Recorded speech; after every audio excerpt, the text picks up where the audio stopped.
ইকবাল আর সাথী ভালোবাসার এক নিখাদ জুটি। ৬ মাস হলো তাদের বিয়ে। বাড়ির সবাই বলে ওদের চোখে যেন দুনিয়ার সবচেয়ে সুন্দর একটা গল্প লেখা আছে। এই ৬ মাসে তারা একে অপরকে এমনভাবে ভালোবেসেছিল যেন পৃথিবীতে কেবল তারাই ২ জন। ইকবাল বলতো, "তুমি হারিয়ে গেলে আমি শ্বাস নিতে ভুলে যাব সাথী।"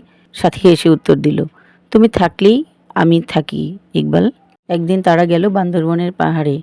সবুজে ঢাকা রাস্তা, কুয়াশায় ভেজা সকাল আর তাদের ভালোবাসায় উষ্ণ ছায়া।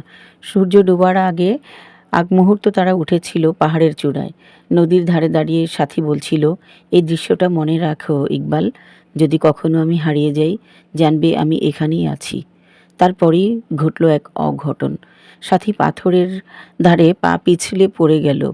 ইকবাল চিৎকার করে নাম ধরে ডাকতে থাকলো, "সাথী, সাথী ফিরে এসো, আমি তোমাকে খুঁজে পাচ্ছি না।" কিন্তু শুধু প্রতিধ্বনি ফিরল পাহাড়ের গহ্বর থেকে। ২৪ ঘন্টা ধরে পুলিশ, গ্রামবাসী আর উদ্ধারকারীরা খুঁজল। সাথীর কোনো খোঁজ পাওয়া গেল না। শুধু নদীর ধারে পাওয়া গেল তার গলার স্কার্ফ। সাথীর পরিবার ইকবালকে দায়ী করে, "তুমি ওকে হত্যা করেছ" বলে চিৎকার করেন সাথীর বাবা। ইকবাল বোবা হয়ে যায়। সে শুধু পাহাড়ের দিকে তাকিয়ে থাকে।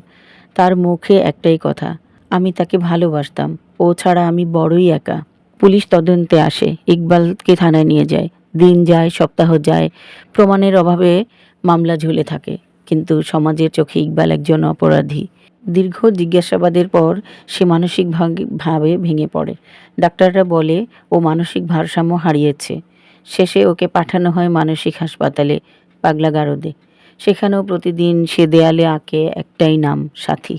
৩ মাস পর এক পাহাড়ি গ্রামে হঠাৎ দেখা মেলে এক মেয়ের। চুল এলোমেলো, চোখে বিভ্রান্তি, মুখে অচেনা শান্তি। উপজাতি লোকেরা তাকে উদ্ধার করে বলল, "ওকে আমরা জঙ্গলে পেয়েছি, অচেতন অবস্থায়, কথা বলতে পারছিল না।"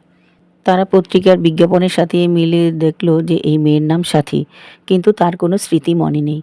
কে সে, কোথা থেকে এসেছে কিছুই মনে নেই। ডাক্তার বলে পাহাড় থেকে পড়ে গিয়ে মাথায় আঘাত পেয়েছিল, অল্পের জন্য বেঁচে গেলেও তার স্মৃতি নেই। একদিন সংবাদপত্রের খবর আসে, নিখোঁজ সাথী জীবিত অবস্থায় উদ্ধার। এ খবর পৌঁছে যায় ইকবালের চিকিৎসকের কাছে। ডাক্তাররা সাথীকে নিয়ে আসে সেই পাগলাগারদে, যেখানে ইকবাল এখন এক পাগল, এক কবি আর এক ভাঙা আত্মা। সাথীর সামনে দাঁড়া করানো হয় ইকবালকে। সে স্থির দৃষ্টিতে তাকিয়ে থাকে, কিন্তু কিছু চিনে না।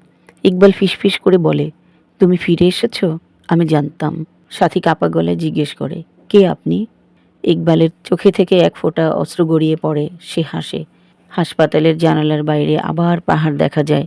বাতাসে কুয়াশা আর ধোঁয়ার মতো মিলিয়ে যায় এক কণ্ঠ, "ইকবাল, আমি মনে করতে পারছি।" কিন্তু ইকবাল আর সেখানে নেই। সে ঠিক যেন সেই পাহাড়ের চূড়ায়, যেখান থেকে তাদের ভালোবাসা শুরু হয়েছিল, আর শেষও সেখানেই।